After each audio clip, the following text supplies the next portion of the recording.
these tidings from where they were on the fell, and Flosi said, "Now we will take our horses and ride away, for now it will be some good."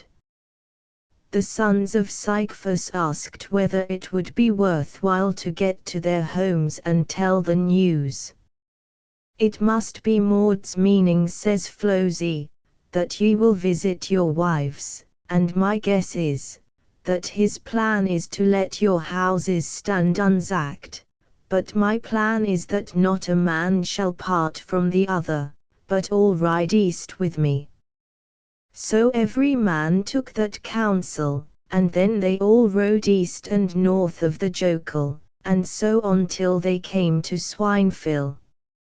Flosi sent at once men out to get in stores, so that nothing might fall short.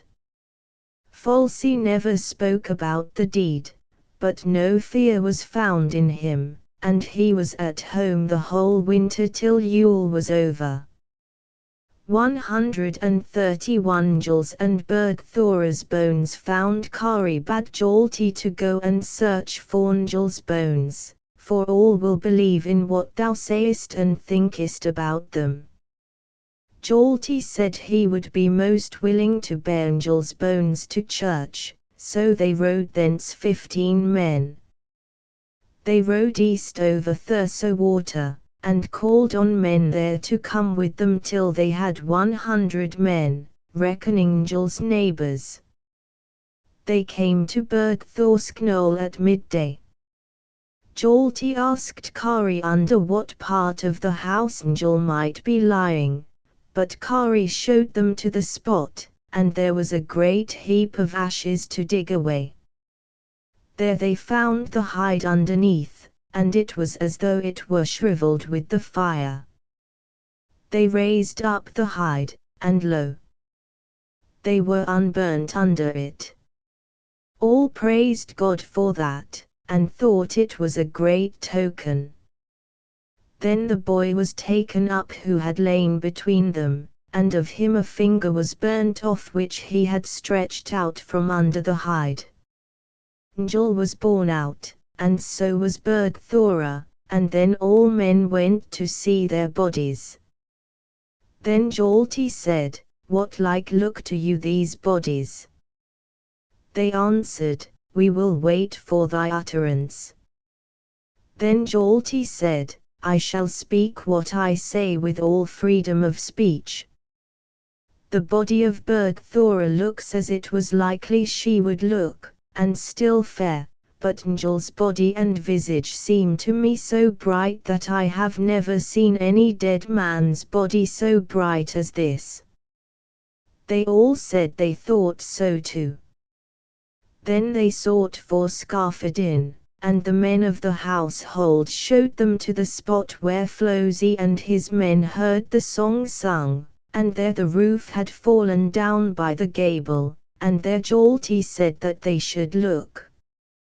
Then they did so, and found Skarfadin's body there, and he had stood up hard by the gable wall, and his legs were burnt off him right up to the knees, but all the rest of him was unburnt. He had bitten through his underlip, his eyes were wide open and not swollen nor starting out of his head. He had driven his axe into the gable wall so hard that it had gone in up to the middle of the blade, and that was why it was not softened. After that the axe was broken out of the wall, and Jolti took up the axe, and said, "This is a rare weapon, and few would be able to wield it." "I see a man," said Kari, "who shall bear the axe." "Who is that?" says Jolti. "Thorgekraga," says Kari, "he whom I now think to be the greatest man in all their family." Then Skarfadin was stripped of his clothes, for they were unburnt. He had laid his hands in a cross, and the right hand uppermost. They found marks on him, one between his shoulders and the other on his chest, and both were branded in the shape of a cross, and men thought that he must have burnt them in himself. All men said that they thought that it was better to be near Skarphedin dead than they weened, for no man was afraid of him. They sought for the bones of Grim, and found them in the midst of the hall.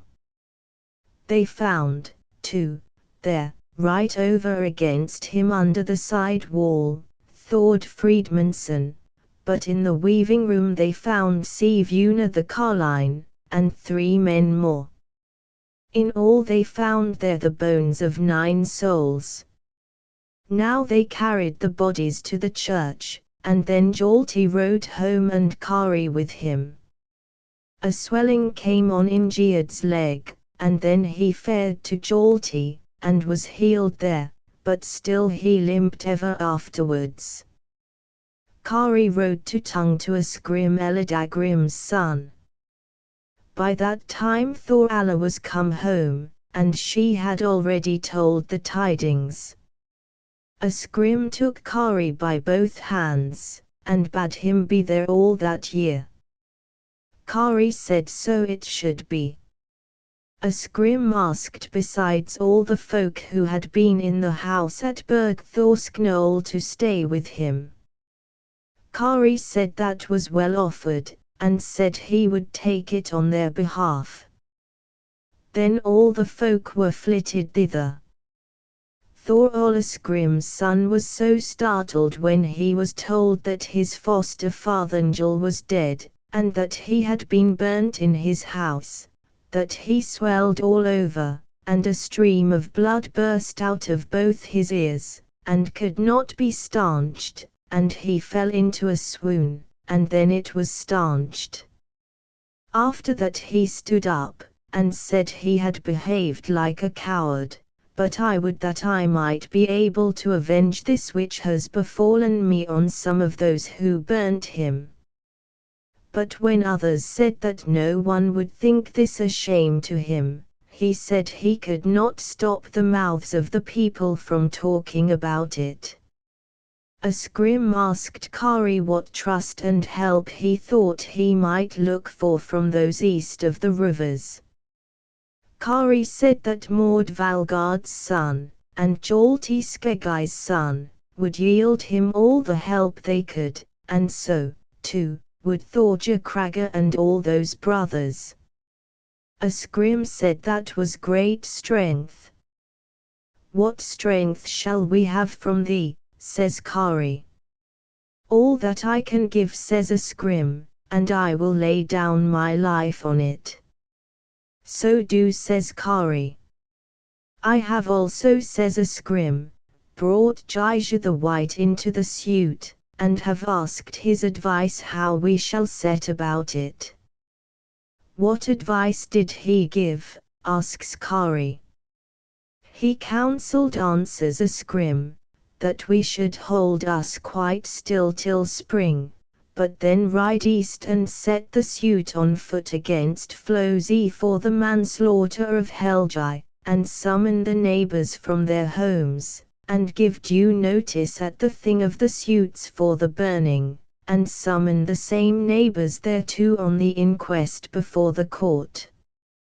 I asked Jaija who should plead the suit for manslaughter, but he said that Maud should plead it whether he liked it or not, and now he went on, it shall fall most heavily on him that up to this time all the suits he has undertaken have had the worst ending. Kari shall also be wroth whenever he meets Maud, and so, if he be made to fear on one side, and has to look to me on the other, then he will undertake the duty. Then Kari said, we will follow thy counsel as long as we can, and thou shalt lead us. It is to be told of Kari that he could not sleep of nights. Asgrim woke up one night and heard that Kari was awake, and Asgrim said, is it that thou canst not sleep at night? Then Kari sang this song, Bender of the bow of battle, sleep will not my eyelids seal, still my murdered messmates' bidding haunts my mind the livelong night, since the men their brands abusing burned last autumn guileless Njal, burned him house and home together, mindful am I of my hurt.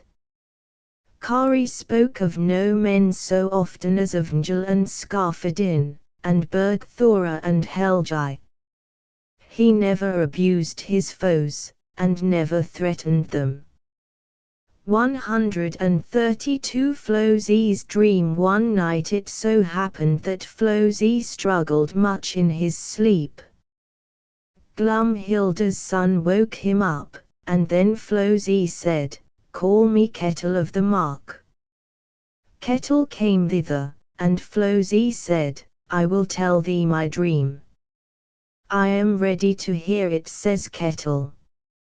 "I dreamt," says Flozi, "that methout I stood below Loom Nip, and went out and looked up to the nip, and all at once it opened, and a man came out of the nip, and he was clad in goatskins, and had an iron staff in his hand. He called, as he walked, on many of my men, some sooner and some later, and named them by name. First he called Grim the Red my kinsman, and Arni Cole's son.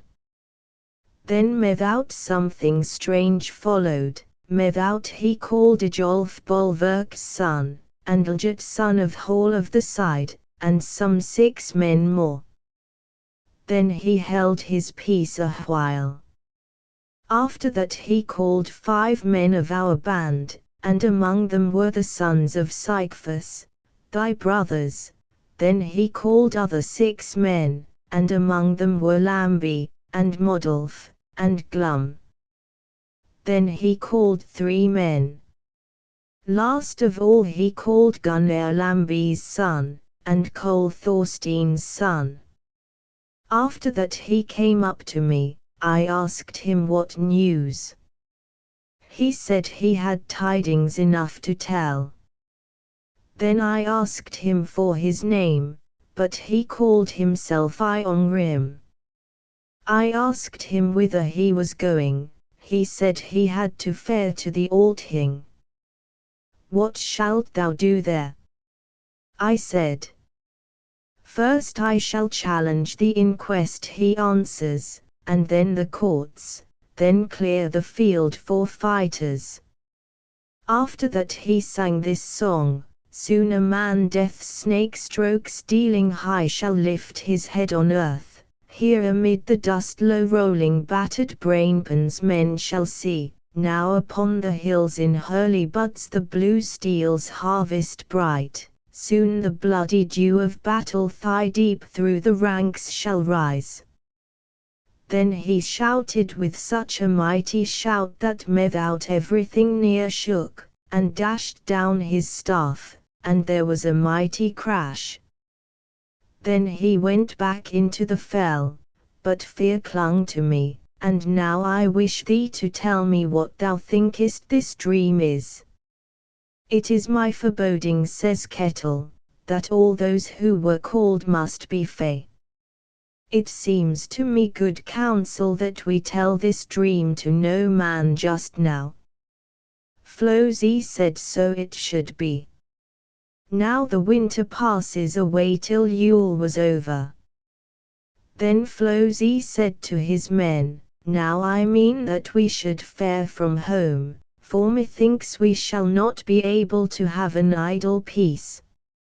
Now we shall fare to pray for help, and now that will come true which I told you, that we should have to bow the knee to many ere this quarrel were ended. 133 of Flozi's journey and his asking for help after that they busked them from home altogether.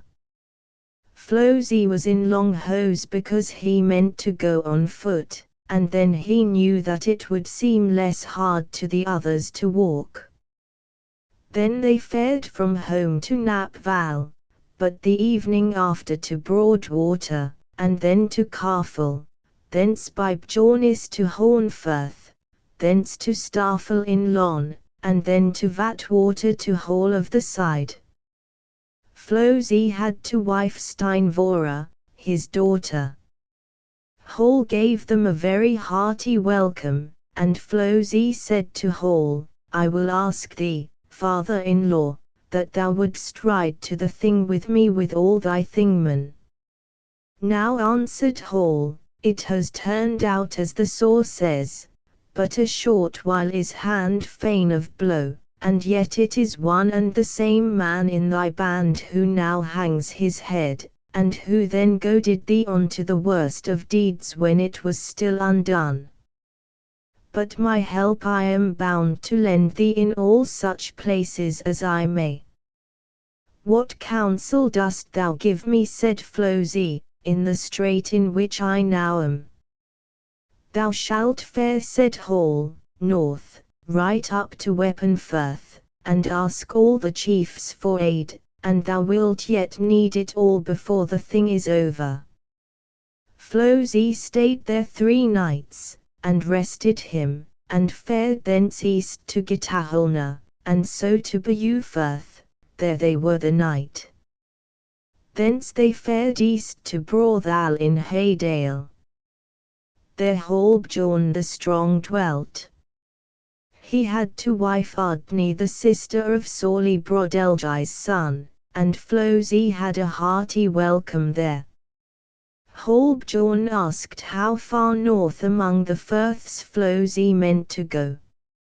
He said he meant to go as far as Weaponfirth.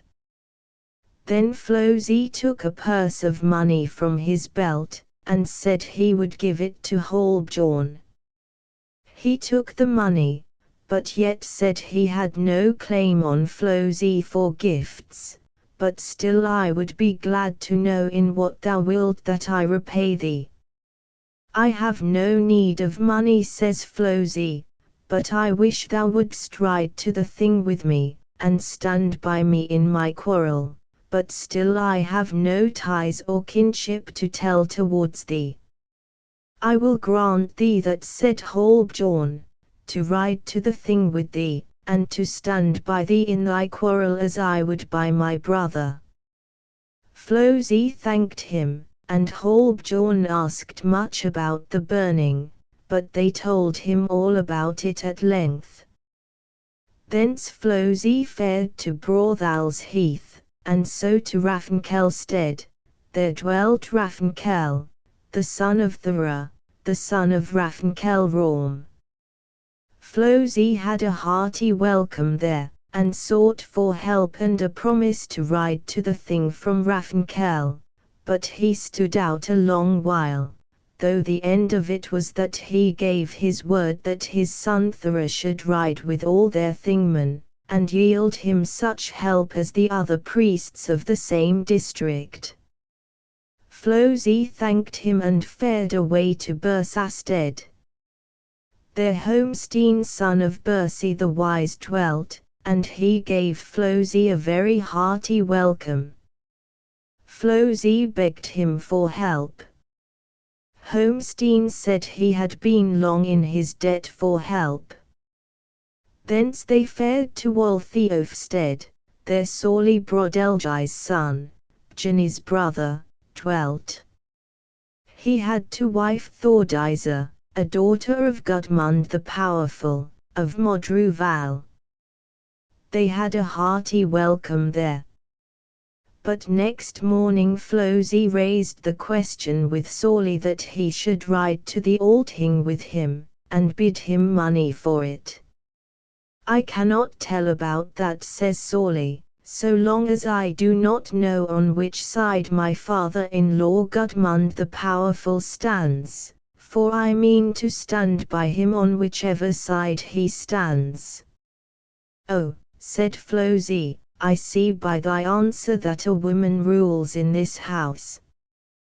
Then Flosi stood up and bade his men take their upper clothing and weapons, and then they fared away, and got no help there.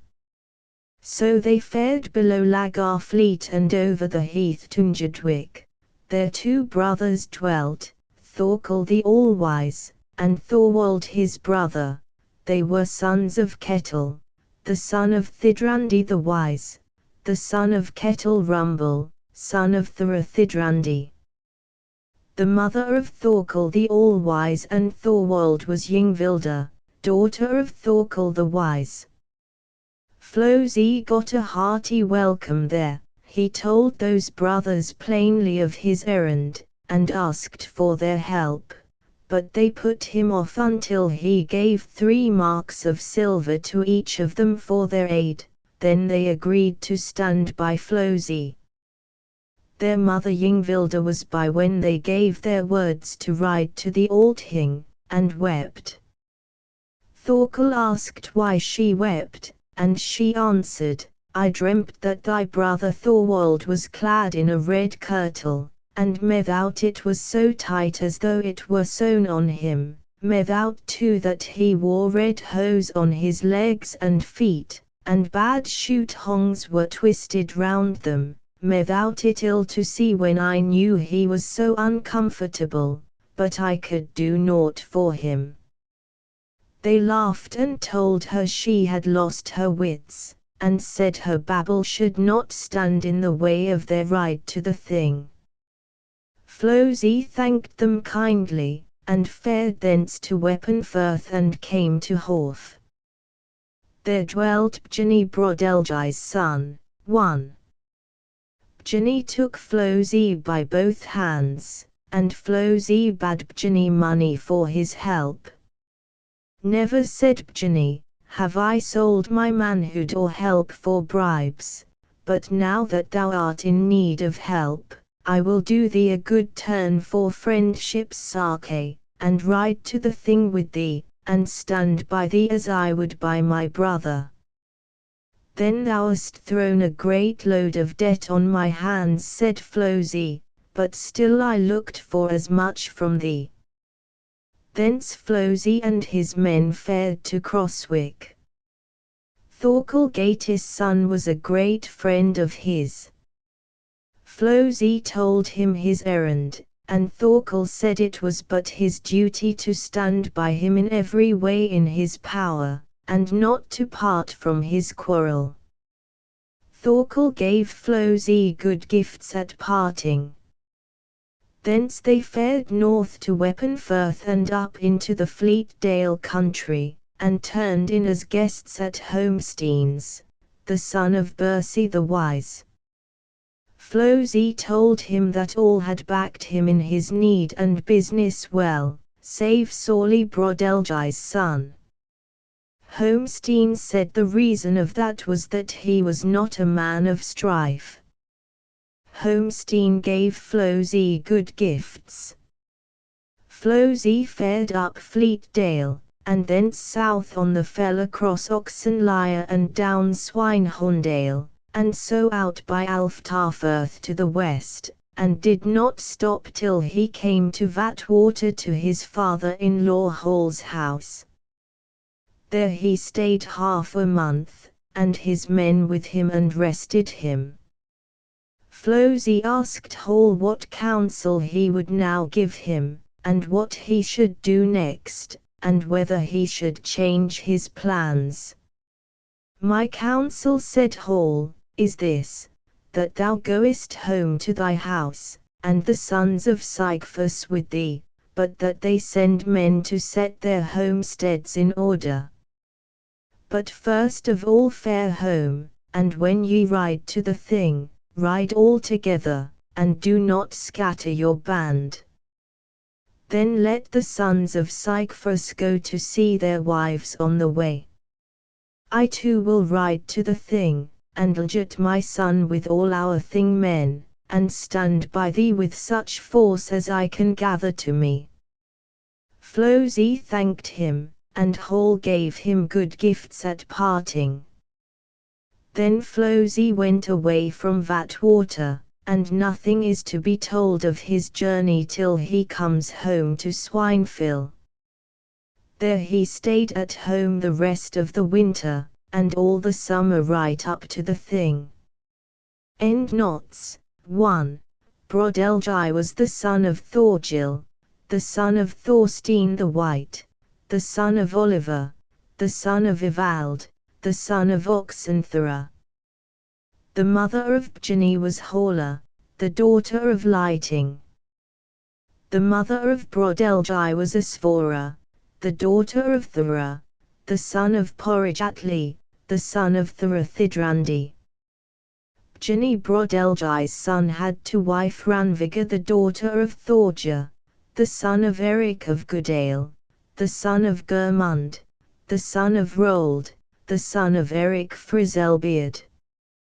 134 of Thorol and Kari. Thorol Asgrim's son, and Kari Somund's son, rode one day to Mosfell to see Jaija the White. He took them with both hands, and there they were at his house a very long while.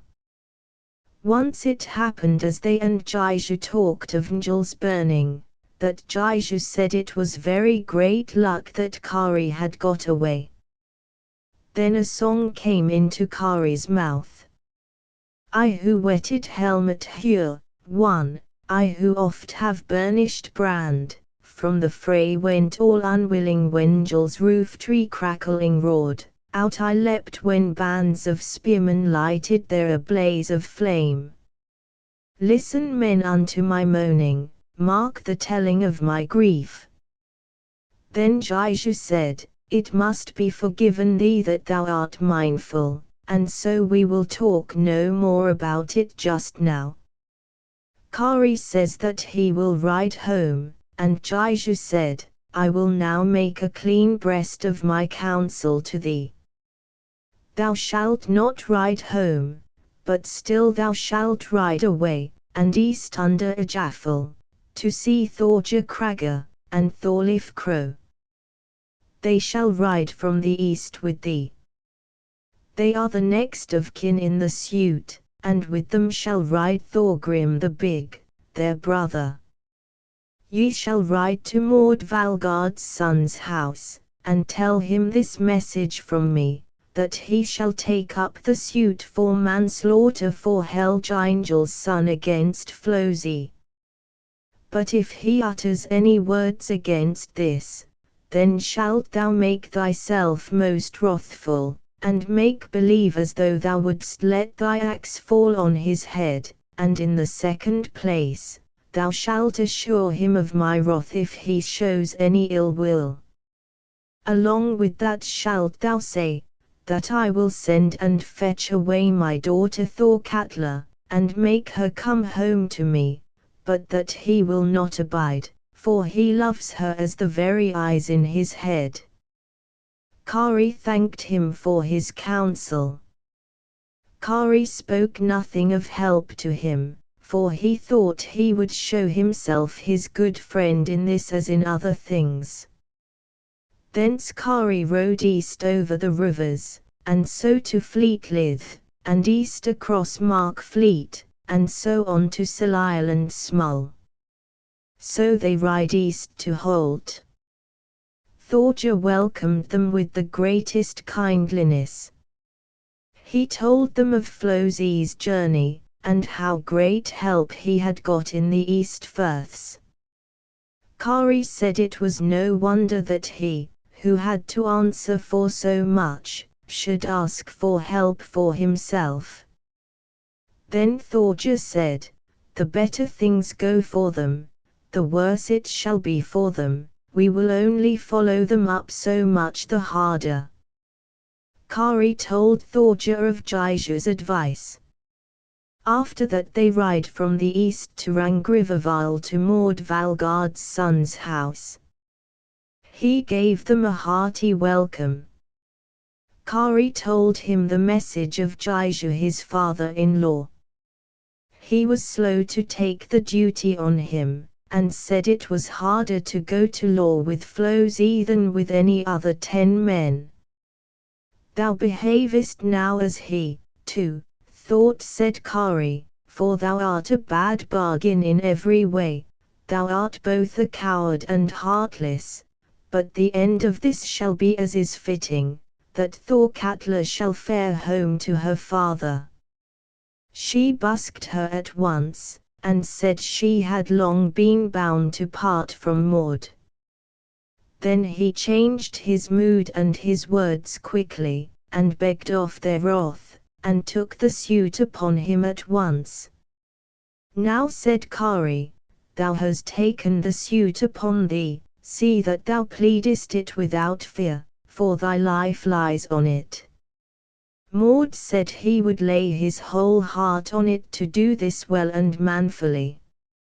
After that Maud summoned to him 9 neighbours. They were all near neighbours to the spot where the deed was done. Then Maud took Thorja by the hand and named 2 witnesses to bear witness, that Thorja Thora's son hands me over a suit for manslaughter against Flosi Thord's son, to plead it for the slaying of Helgi Njal's son, with all those proofs which have to follow the suit. Thou handest over to me this suit to plead and to settle, and to enjoy all rights in it, as though I were the rightful next of kin.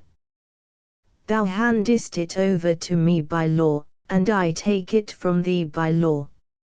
A second time Maud named his witnesses. To bear witness, said he, that I give notice of an assault laid down by law against Flosi Thord's son, for that he dealt Helgi Njal's son a brain, or a body, or a marrow wound, which proved a death wound, and from which Helgi got his death. I give notice of this before 5 witnesses, here he named them all by name. I give this lawful notice. I give notice of a suit which Thorja Thora's son has handed over to me. Again he named witnesses to bear witness that I give notice of a brain, or a body, or a marrow wound against Flosi Thord's son, for that wound which proved a death wound, but Helgi got his death therefrom on such and such a spot, when Flosi Thord's son first rushed on Helgi Njal's son with an assault laid down by law. I give notice of this before 5 neighbours. Then he named them all by name. I give this lawful notice. I give notice of a suit which Thorja Thora's son has handed over to me. Then Maud named his witnesses again to bear witness, said he, that I summon these 9 neighbours who dwell nearest the spot. Here he named them all by name, to ride to the Althing, and to sit on the inquest to find whether Flosi Thord's son rushed with an assault laid down by law on Helgi Njal's son, on that spot where Flosi Thord's son dealt Helgi Njal's son a brain, or a body, or a marrow wound, which proved a death wound, and from which Helgi got his death.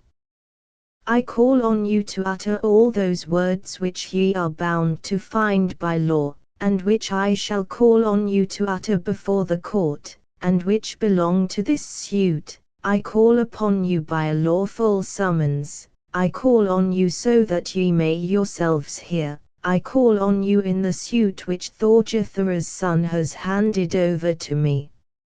Again Maud named his witnesses to bear witness, that I summon these 9 neighbours who dwell nearest to the spot to ride to the Althing, and to sit on an inquest to find whether Flosi Thord's son wounded Helgi Njal's son with a brain, or body, or marrow wound, which proved a death wound, and from which Helgi got his death, on that spot where Flosi Thord's son first rushed on Helgi Njal's son with an assault laid down by law. I call on you to utter all those words which ye are bound to find by law, and which I shall call on you to utter before the court, and which belong to this suit. I call upon you by a lawful summons. I call on you so that ye may yourselves hear. I call on you in the suit which Thorja Thora's son has handed over to me. Then Maud said, Now is the suit set on foot as ye asked, and now I will pray thee, Thorja Cragga, to come to me when thou ridest to the Thing, and then let us both ride together, each with our band, and keep as close as we can together, for my band shall be ready by the very beginning of the thing, and I will be true to you in all things."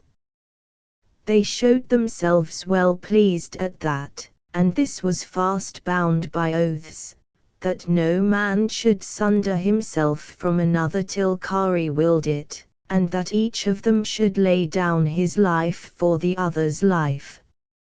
Now they parted with friendship, and settled to meet again at the thing. Now Thorja rides back east, but Kari rides west over the rivers till he came to Tung, to a scrim's house. He welcomed them wonderfully well, and Kari told a scrim all Jija the White's plan, and of the setting on foot of the suit. "I looked for as much from him," says a scrim, "that he would behave well, and now he has shown it." Then a scrim went on, "What heardest thou from the east of Flosi?" "He went east all the way to Weaponfirth," answers Kari, "and nearly all the chiefs have promised to ride with him to the Althing, and to help him. They look, too, for help from the Rakedalesmen, and the men of Lightwater, and the Ackfirthers." Then they talked much about it, and so the time passes away up to the Althing.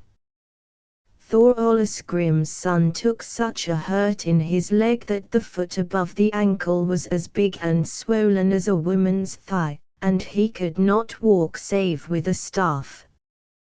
He was a man tall in growth, and strong and powerful, dark of hue in hair and skin, measured and guarded in his speech, and yet hot and hasty-tempered. He was the third greatest lawyer in all Iceland. Now the time comes that men should ride from home to the thing. A scrim said to Kari, "Thou shalt ride at the very beginning of the thing, and fit up our booths, and my son Thorol with thee. Thou wilt treat him best and kindest, as he is foot lame, but we shall stand in the greatest need of him at this thing. With you 20 men more shall ride." After that they made ready for their journey, and then they rode to the thing, and set up their booths, and fitted them out well. End notes. 1. Helmet sword. 2. Jiju. 135 of Flosi and the burners. Flosi rode from the east, and those 120 men who had been at the burning with him. They rode till they came to Fleetlith. Then the sons of Sychphus looked after their homesteads and tarried there that day, but at even they rode west over Thurso water, and slept there that night. But next morning early they saddled their horses and rode off on their way. Then Flosi said to his men, "Now will we ride to Tung to a scrim to breakfast, and trample down his pride a little." They said that were well done. They rode till they had a short way to Tung. A scrim stood out of doors, and some men with him. They see the band as soon as ever they could do so from the house. Then a scrim's men said, "There must be Thorja Kragger." "Not he," said a scrim. "I think so all the more because these men fare with laughter and wantonness, but such kinsmen of Njal as Thorja is would not smile before some vengeance is taken for the burning, and I will make another guess, and maybe ye will think that unlikely. My meaning is that it must be Flosi and the burners with him, and they must mean to humble us with insults, and we will now go indoors all of us." Now they do so, and a scrim made them sweep the house and put up the hangings, and set the boards and put meat on them. He made them place stools along each bench, all down the room. Flosi rode into the town and bade men alight from their horses and go in. They did so, and Flosi and his men went into the hall. A scrim sate on the cross-bench on the dais. Flosi looked at the benches and saw that all was made ready that men needed to have. A scrim gave them no greeting, but said to Flosi, "The boards are set, so that meat may be free to those that need it." Flosi sat down to the board, and all his men, but they laid their arms up against the wainscot. They sat on the stools who found no room on the benches, but 4 men stood with weapons just before where Flosi sat while they ate. A scrim kept his peace during the meat, but was as red to look on as blood. But when they were full, some women cleared away the boards, while others brought in water to wash their hands. Flosi was in no greater hurry than if he had been at home.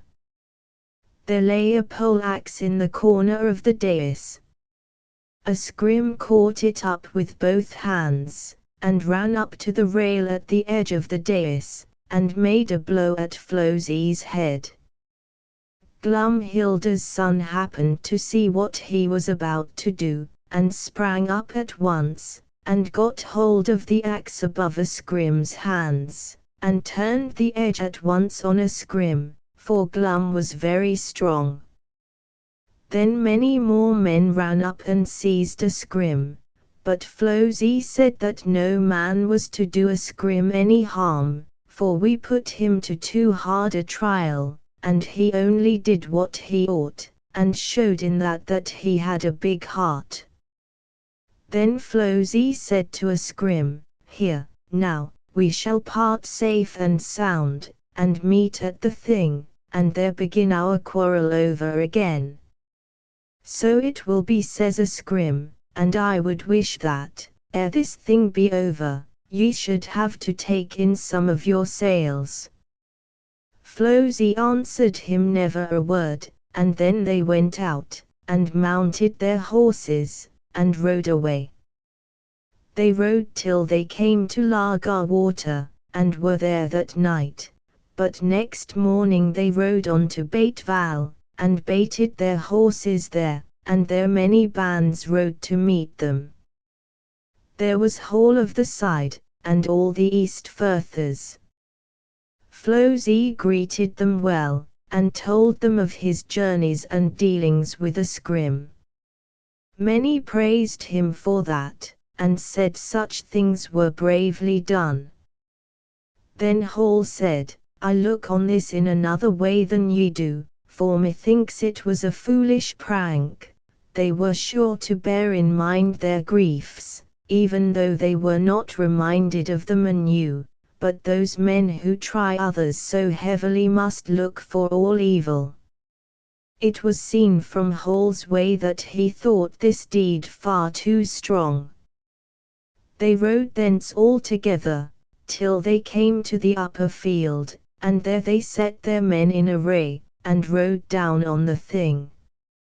Flosi had made them fit out burghers booth there be rode to the thing, but the East Firthers rode to their own booths.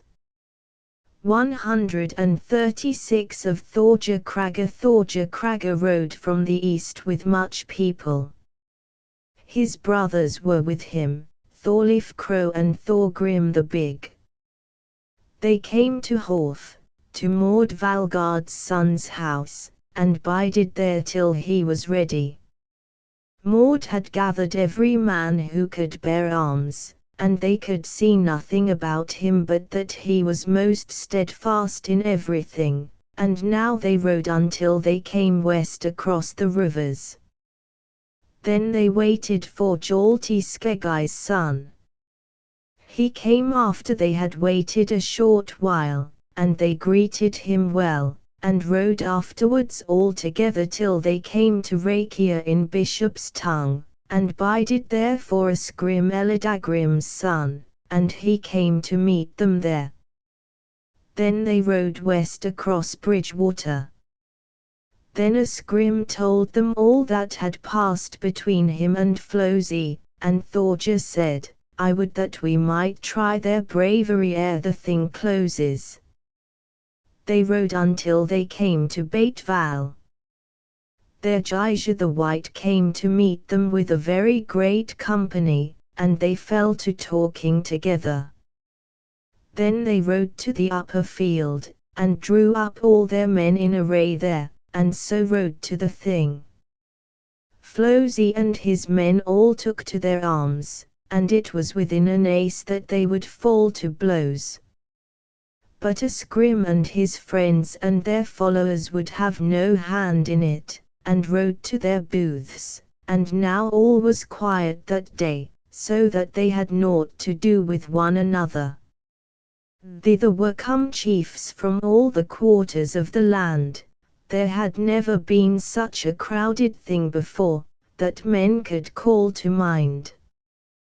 137 of Ejolf Bolverk's son. There was a man named Ejolf.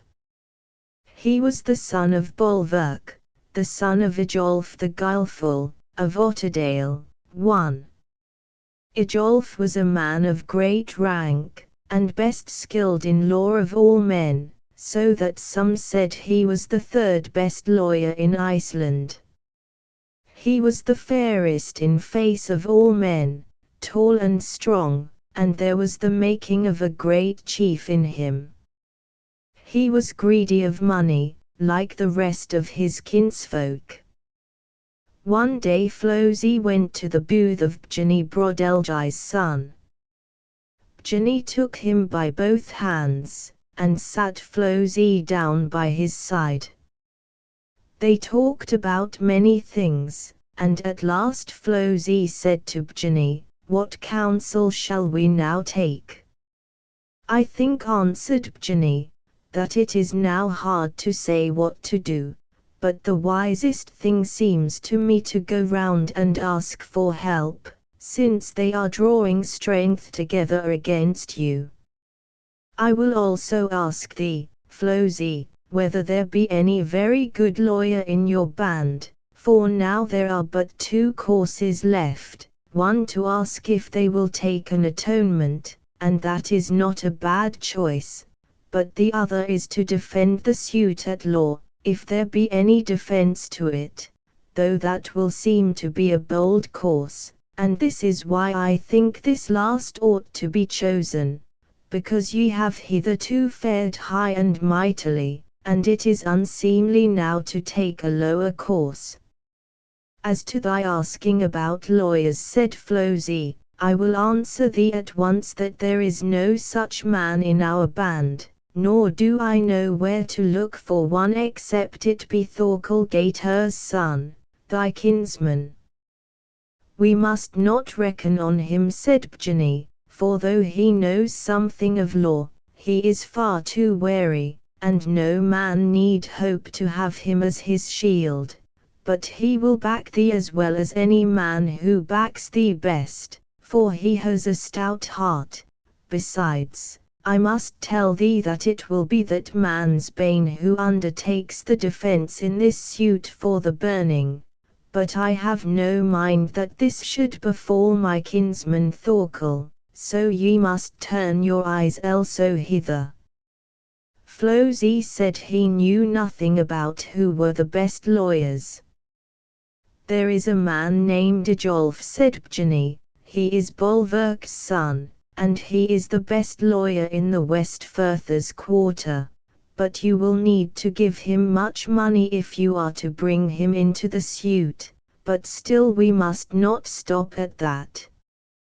We must also go with our arms to all law business, and be most wary of ourselves, but not meddle with them before we are forced to fight for our lives. And now I will go with thee, and set out at once on our begging for help, for now methinks the peace will be kept but a little while longer. After that they go out of the booth, and to the booths of the Ackfirthers. Then Ginny talks with Lighting and Blame, and Roy Arnstein's son, and he got speedily whatever he asked of them.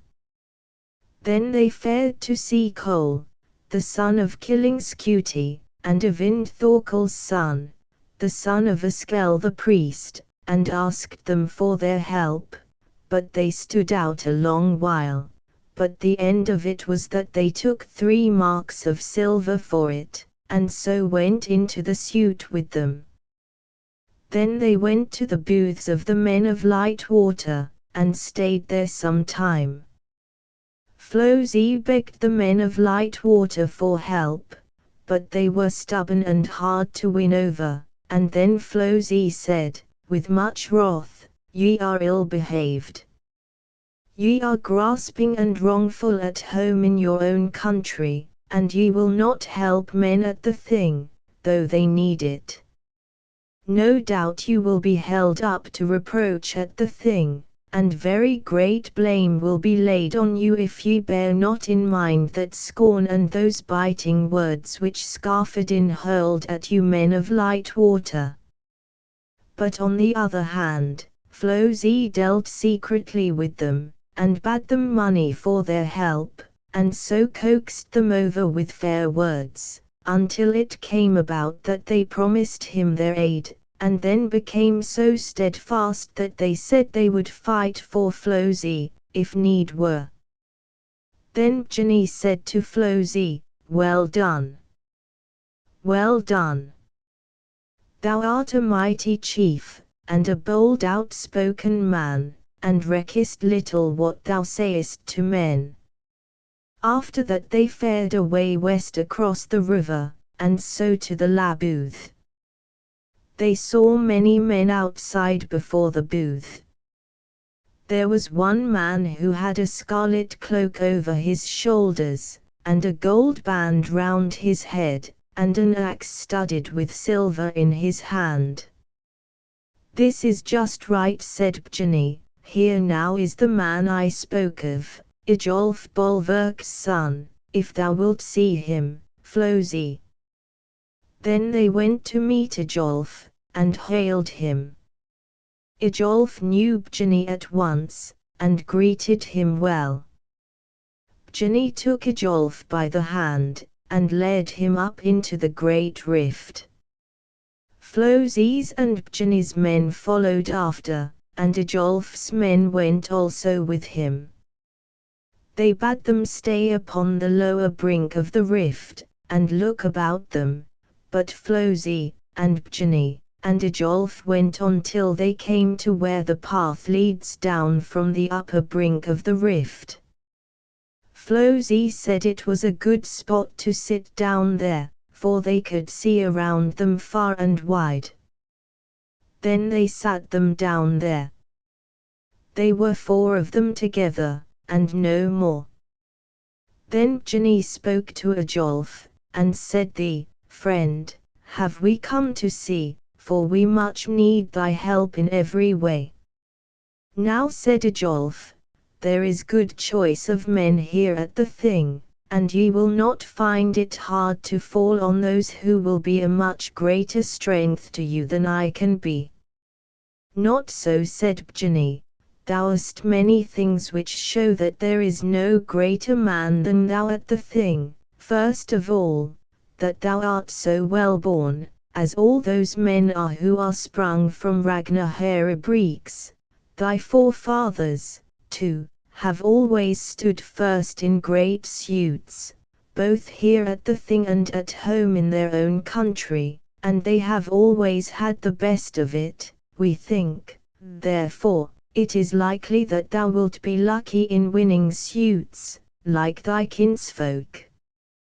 "Thou speakest well," Ginny said Ijolf, "but I think that I have small share in all this that thou sayest." Then Flosie said, "There is no need beating about the bush as to what we have in mind. We wish to ask for thy help, Ijolf, and that thou wilt stand by us in our suits, and go to the court with us, and undertake the defense, if there be any, and plead it for us, and stand by us in all things that may happen at this thing. Ajolf jumped up in wrath, and said that no man had any right to think that he could make a catspaw of him, or drag him on if he had no mind to go himself. I see, too, now he says, what has led you to utter all those fair words with which ye began to speak to me. Then Halbjorn the strong caught hold of him and sate him down by his side, between him and Bjani, and said, No tree falls at the first stroke, friend, but sit here a while by us. Then Flosi drew a gold ring off his arm. This ring will I give thee, Ajolf, for thy help and friendship, and so show thee that I will not befool thee.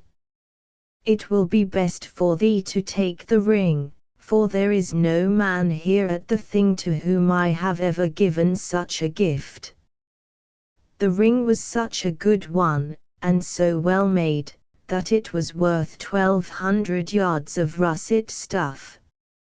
Halbjorn drew the ring on Ajolf's arm, and Ajolf said, It is now most fitting that I should take the ring, since thou behavest so handsomely, and now thou mayest make up thy mind that I will undertake the defense, and do all things needful.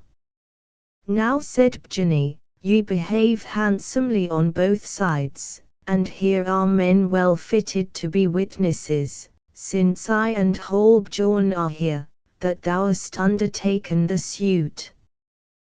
Then Ajolf arose, and Flosi too, and they took one another by the hand, and so Ajolf undertook the whole defense of the suit off Flosi's hands, and so, too, if any suit arose out of the defense, for it often happens that what is a defense in one suit, is a plaintiff's plea in another. So he took upon him all the proofs and proceedings which belonged to those suits, whether they were to be pleaded before the Quarter Court or the Fifth Court. Flosi handed them over in lawful form, and Ajolf took them in lawful form, and then he said to Flosi and Bjani, Now I have undertaken this defense just as ye asked, but my wish it is that ye should still keep it secret at first, but if the matter comes into the Fifth Court, then be most careful not to say that ye have given goods for my help. Then Flosi went home to his booth, and Bjani with him, but Ajolf went to the booth of Snorri the priest, and sate down by him, and they talked much together. Snorri the priest caught hold of Ajolf's arm, and turned up the sleeve, and sees that he had a great ring of gold on his arm. Then Snorri the priest said, Pray, was this ring bought or given? Ajolf was put out about it, and had never a word to say. Then Snorri said, I see plainly that thou must have taken it as a gift, and may this ring not be thy death.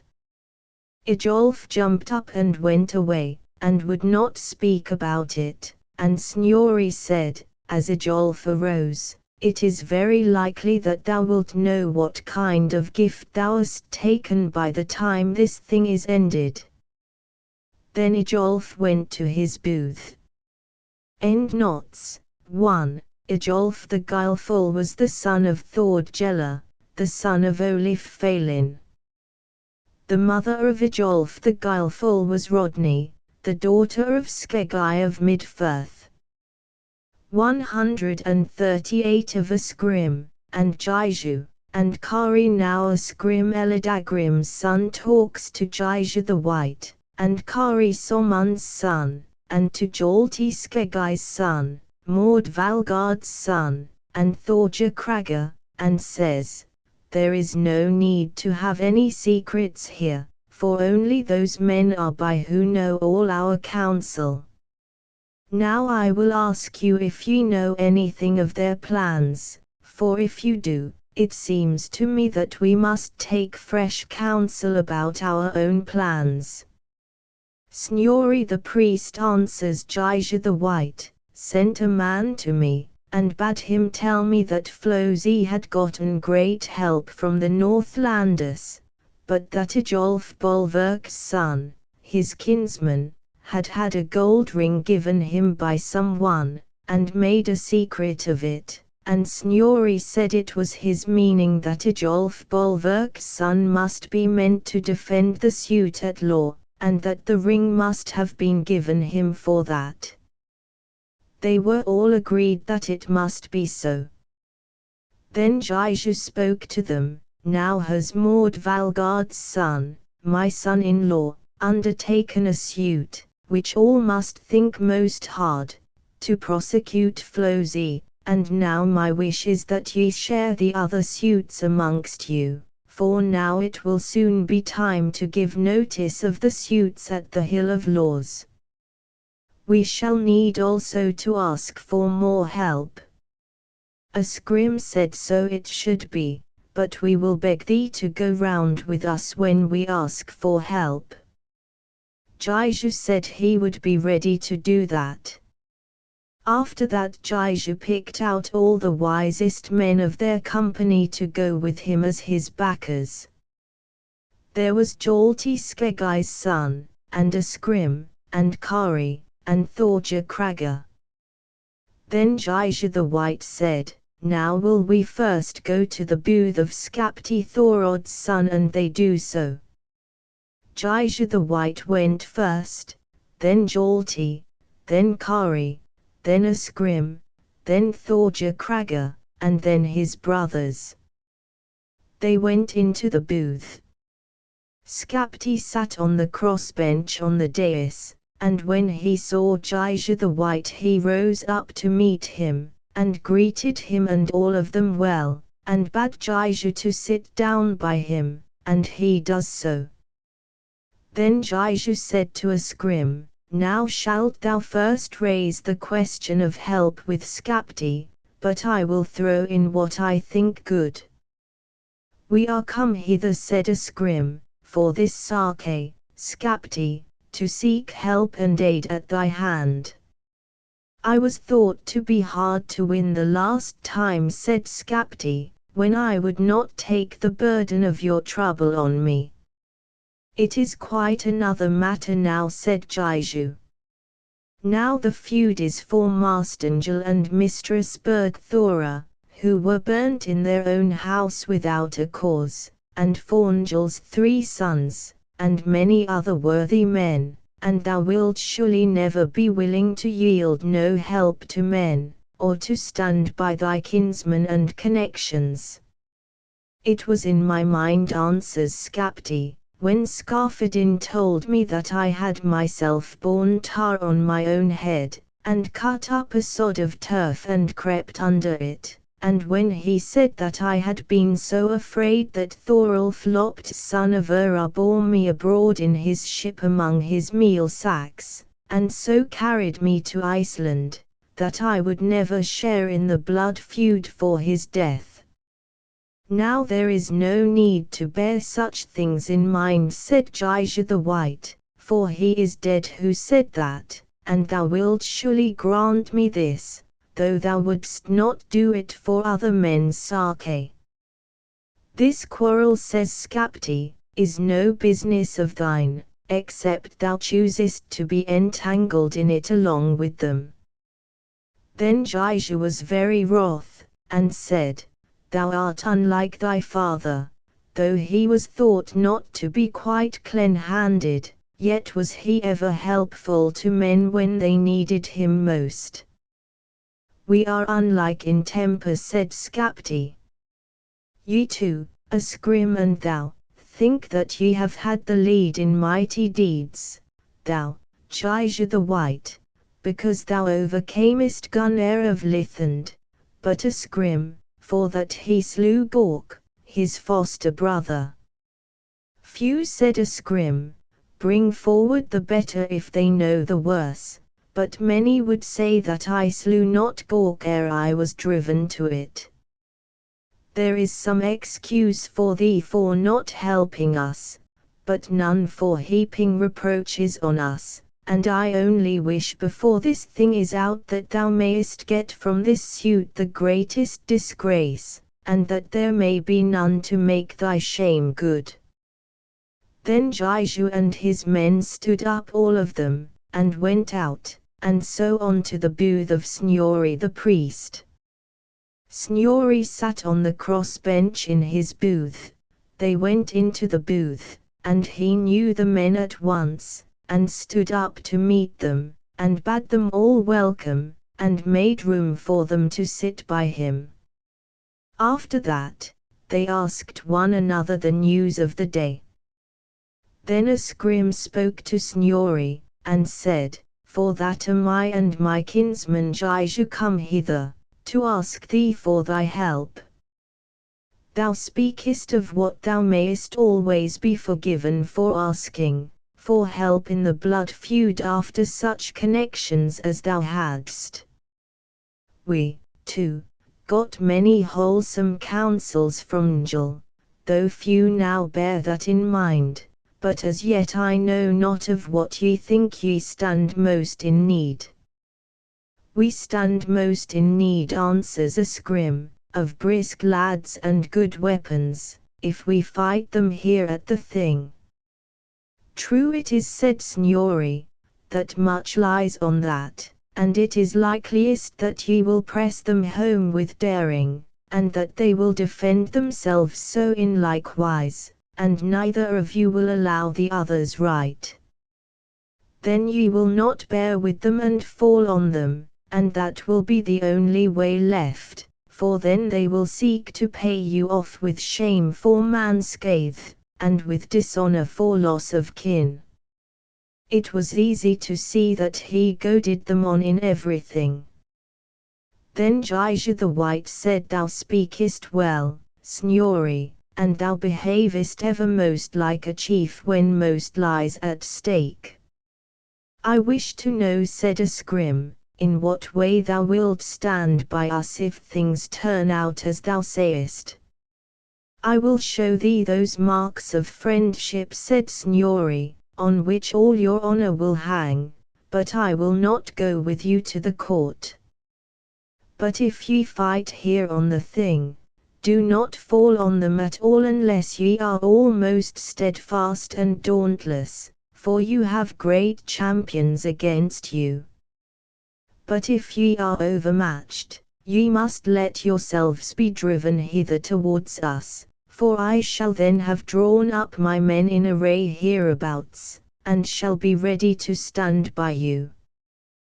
But if it falls out otherwise, and they give way before you, my meaning is that they will try to run for a stronghold in the great rift. But if they come thither, then ye will never get the better of them. Now I will take that on my hands, to draw up my men there, and guard the pass to the stronghold, but we will not follow them whether they turn north or south along the river. And when you have slain out of their band about as many as I think ye will be able to pay blood fines for, and yet keep your priesthoods and abodes, then I will run up with all my men and part you. Then ye shall promise to do as I bid you, and stop the battle, if I on my part do what I have now promised. Jiju thanked him kindly, and said that what he had said was just what they all needed, and then they all went out. Whither shall we go now? Said Jiju. To the Northlanders' booth, said a scrim. Then they fared thither. 139 of a scrim and Gudmund, and when they came into the booth then they saw where Gudmund the powerful sate and talked with Einar Conal's son, his foster child. He was a wise man. Then they come before him, and Gudmund welcomed them very heartily, and made them clear the booth for them, that they might all be able to sit down. Then they asked what tidings, and a scrim said, "There is no need to mutter what I have to say. We wish, Gudmund, to ask for thy steadfast help." "Have ye seen any other chiefs before?" said Gudmund. They said they had been to see Skapti Thorod's son and Snorri the priest, and told him quietly how they had fared with each of them. Then Gudmund said, "Last time I behaved badly and meanly to you.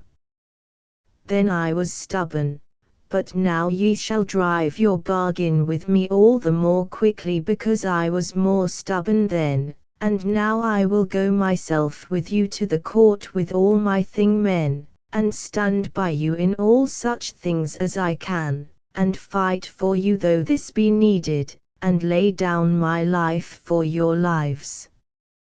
I will also pay Skapti out in this way, that Thorstein Gapemouth his son shall be in the battle on our side, for he will not dare to do aught else than I will, since he has Jodissa my daughter to wife, and then Skapti will try to part us."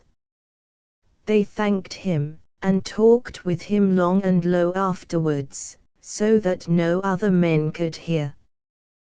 Then Gudmund bade them not to go before the knees of any other chiefs, for he said that would be little-hearted. "We will now run the risk with the force that we have. Ye must go with your weapons to all law business, but not fight as things stand." Then they went all of them home to their booths, and all this was at first with few men's knowledge. So now the thing goes on. 140 of the declarations of the suits. It was one day that men went to the Hill of Laws, and the chiefs were so placed that Asgrim Eladagrim's son, and Jaija the White, and Gudmund the Powerful, and Snorri the Priest, were on the upper hand by the Hill of Laws, but the Eastfirthers stood down below. Maud Valgard's son stood next to Jaija his father-in-law. He was of all men the readiest-tongued. Jaija told him that he ought to give notice of the suit for manslaughter, and bade him speak up, so that all might hear him well. Then Maud took witness and said, "I take witness to this that I give notice of an assault laid down by law against Flosi Thord's son, for that he rushed at Helgingel's son and dealt him a brain, or a body, or a marrow wound, which proved a death wound, and from which Helgi got his death. I say that in this suit he ought to be made a guilty man, an outlaw, not to be fayed, not to be forwarded, not to be helped or harbored in any need. I say that all his goods are forfeited, half to me and half to the men of the quarter, who have a right by law to take his forfeited goods. I give notice of this suit for manslaughter in the quarter court into which this suit ought by law to come. I give notice of this lawful notice. I give notice in the hearing of all men on the Hill of Laws. I give notice of this suit to be pleaded this summer, and of full outlawry against Flosi Thord's son. I give notice of a suit which Thorgethra's son has handed over to me." Then a great shout was uttered at the Hill of Laws, that Maud spoke well and boldly. Then Maud began to speak a second time. "I take you to witness to this," says he, "that I give notice of a suit against Flosi Thord's son.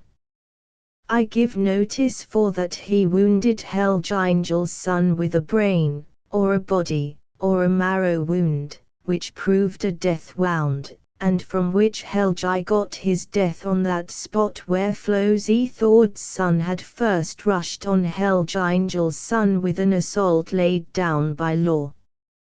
I say that thou, Flosi, ought to be made in this suit a guilty man, an outlaw, not to be fed, not to be forwarded, not to be helped or harbored in any need. I say that all thy goods are forfeited, half to me and half to the men of the quarter, who have a right by law to take the goods which have been forfeited by thee. I give notice of this suit in the quarter court into which it ought by law to come. I give notice of this lawful notice. I give notice of it in the hearing of all men on the hill of laws. I give notice of this suit to be pleaded this summer, and of full outlawry against Flosi Thord's son. I give notice of the suit which Thorgethora's son hath handed over to me. After that Maud sat him down. Flosi listened carefully, but said never a word the while.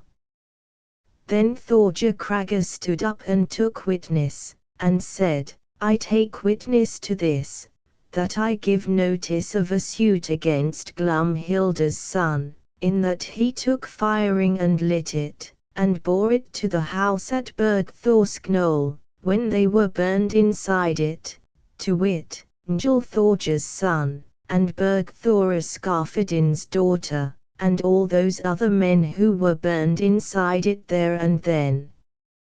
I say that in this suit he ought to be made a guilty man, an outlaw, not to be fed, not to be forwarded, not to be helped or harbored in any need.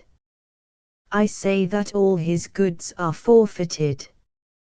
Half to me, and half to the men of the quarter, who have a right by law to take his forfeited goods. I give notice of this suit in the quarter court, into which it ought by law to come. I give notice in the hearing of all men on the hill of laws. I give notice of this suit to be pleaded this summer, and of full outlawry against Glumhilda's son. Kari Somund's son declared his suits against Kol Thorstein's son, and Gunnar Lambi's son, and Grani Gunnar's son, and it was the common talk of men that he spoke wondrous well. Thorleif Crow declared his suit against all the sons of Sigfus, but Thorgrim the Big, his brother, against Modulf Ketil's son, and Lambi Sigurd's son, and Rawhamund's son, brother of Lidulf the Strong. Asgrim Eladagrim's son declared his suit against Lidulf and Thorstein Gerlif's son, Arni Cole's son, and Grim the Red. And they all spoke well. After that other men gave notice of their suits, and it was far on in the day that it went on so. Then men fared home to their booths. Ejolf Bolverk's son went to his booth with Flosi. They passed east around the booth, and Flosi said to Ejolf, "Seest thou any defence in these suits?" "None," says Ejolf. "What counsel is now to be taken?" says Flosi. "I will give thee a piece of advice," said Ejolf. "Now thou shalt hand over thy priesthood to thy brother Thorger, but declare that thou hast joined the thing of Askel the priest, the son of Thorketil, north away in Reykjadale.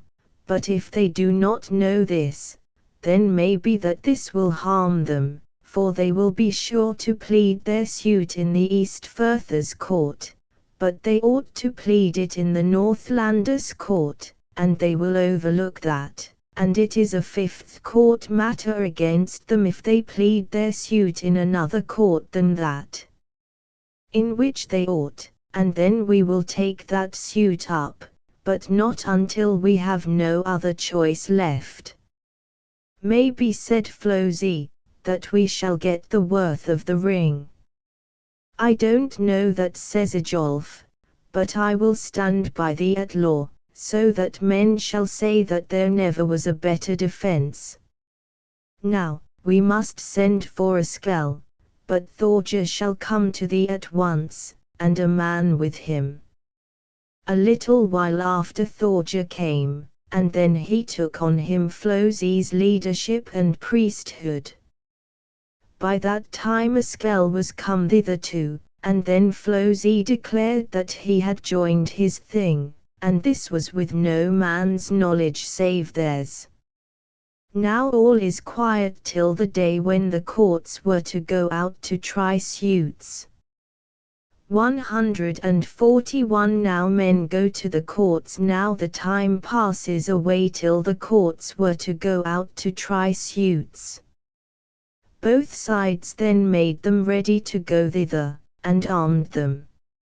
Each side put war tokens on their helmets.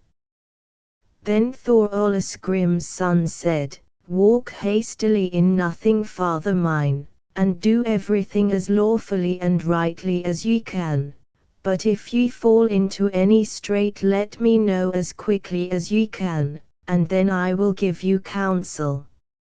Asgrim and the others looked at him, and his face was as though it were all blood, but great teardrops gushed out of his eyes.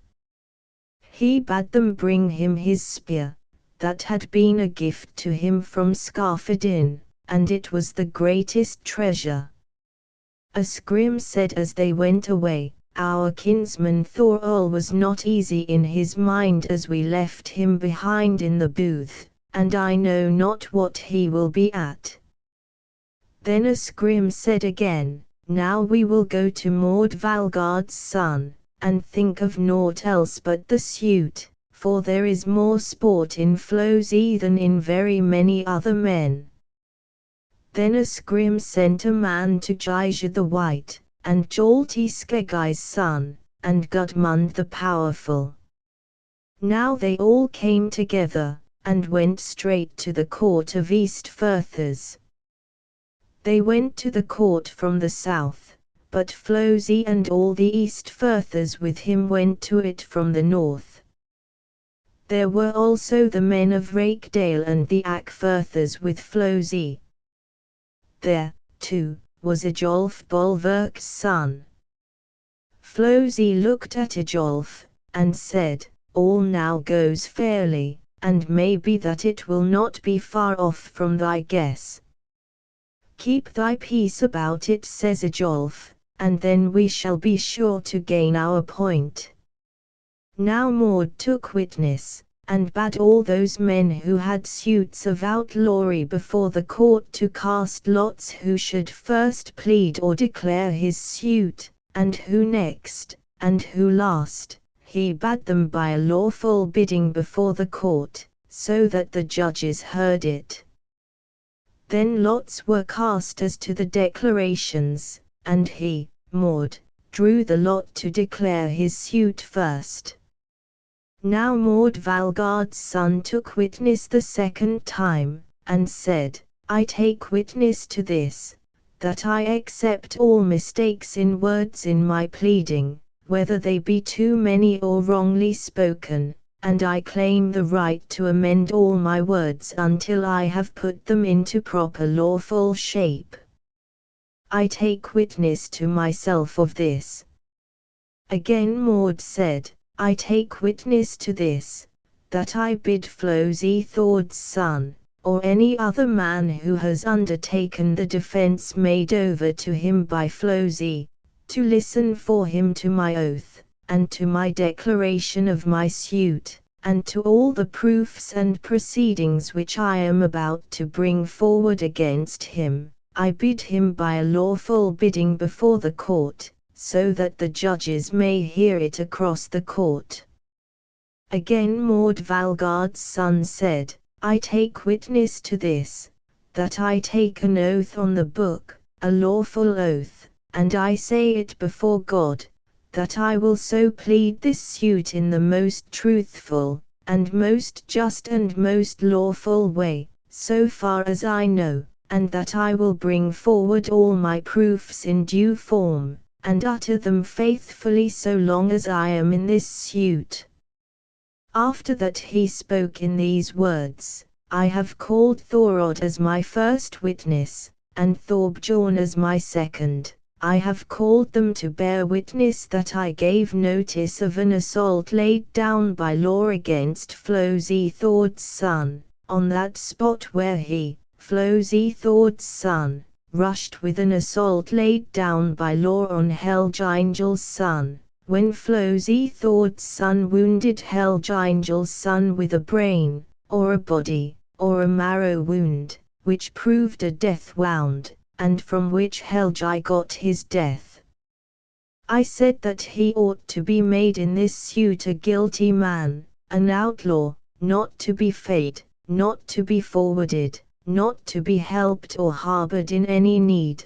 I said that all his goods were forfeited, half to me and half to the men of the quarter who have the right by law to take the goods which he has forfeited.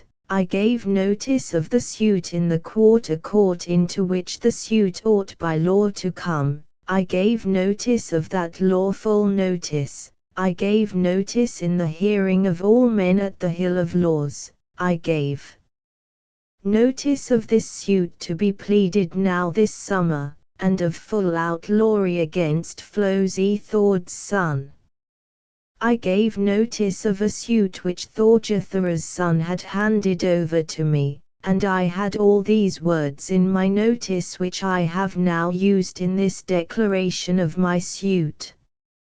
I now declare this suit of outlawry in this shape before the court of the East Firthers over the head of John, as I uttered it when I gave notice of it. Then Maud spoke again. I have called Thorod as my first witness, and Thorbjorn as my second. I have called them to bear witness that I gave notice of a suit against Flosi Thord's son for that he wounded Helgingel's son with a brain or a body, or a marrow wound, which proved a death wound, and from which Helgi got his death. I said that he ought to be made in this suit a guilty man, an outlaw, not to be fed, not to be forwarded, not to be helped or harbored in any need. I said that all his goods were forfeited, half to me and half to the men of the quarter who have the right by law to take the goods which he has forfeited. I gave notice of the suit in the quarter court into which the suit ought by law to come. I gave notice of that lawful notice. I gave notice in the hearing of all men at the Hill of Laws. I gave notice of this suit to be pleaded now this summer, and of full outlawry against Flosi Thord's son. I gave notice of a suit which Thorgether's son had handed over to me, and I had all these words in my notice which I have now used in this declaration of my suit. I now declare this suit of outlawry in this shape before the court of the East Firthers over the head of John, as I uttered it when I gave notice of it. Then Maud's witnesses to the notice came before the court, and spake so that one uttered their witness, but both confirmed it by their common consent in this form. I bear witness that Maud called Thorod as his first witness, and me as his second, and my name is Thorbjorn. Then he named his father's name. Maud called us two as his witnesses that he gave notice of an assault laid down by law against Flosi Thord's son when he rushed on Helgingel's son, in that spot where Flosi Thord's son dealt Helgingel's son a brain, or a body, or a marrow wound, that proved a death wound, and from which Helgi got his death. He said that Flosi ought to be made in this suit a guilty man, an outlaw, not to be fed, not to be forwarded, not to be helped or harbored by any man. He said that all his goods were forfeited, half to himself and half to the men of the quarter who have the right by law to take the goods which he had forfeited. He gave notice of the suit in the quarter court into which the suit ought by law to come. He gave notice of that lawful notice. he gave notice in the hearing of all men at the Hill of Laws. He gave notice of this suit to be pleaded now this summer, and of full outlawry against Flosi Thord's son. He gave notice of a suit which Thorgethora's son had handed over to him. He used all those words in his notice which he used in the declaration of his suit, and which we have used in bearing witness. We have now borne our witness rightly and lawfully, and we are agreed in bearing it. We bear this witness in this shape before the East Firthers Court over the head of John, as Maud uttered it when he gave his notice. A second time they bore their witness of the notice before the court, and put the wounds first and the assault last, and used all the same words as before, and bore their witness in this shape before the East Firthers Court just as Maud uttered them when he gave his notice. Then Maud's witnesses to the handing over of the suit went before the court, and one uttered their witness, and both confirmed it by common consent, and spoke in these words, that those two, Maud Valgard's son and Thorgethora's son, took them to witness that Thorgethora's son handed over a suit for manslaughter to Maud Valgard's son against Flosi Thord's son for the slaying of Helge Njal's son.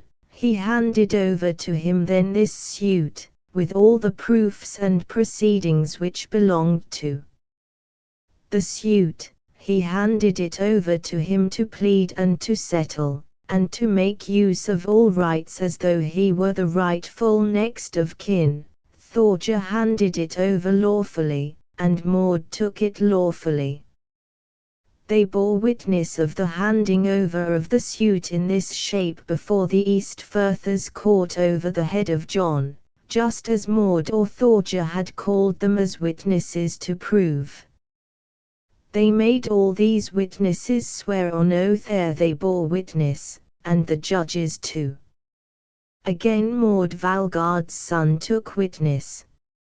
I take witness to this, said he, that I bid those 9 neighbours whom I summoned when I laid this suit against Flosi Thord's son, to take their seats west on the river bank, and I call on the defendant to challenge this request. I call on him by a lawful bidding before the court so that the judges may hear. Again Maud took witness. I take witness to this,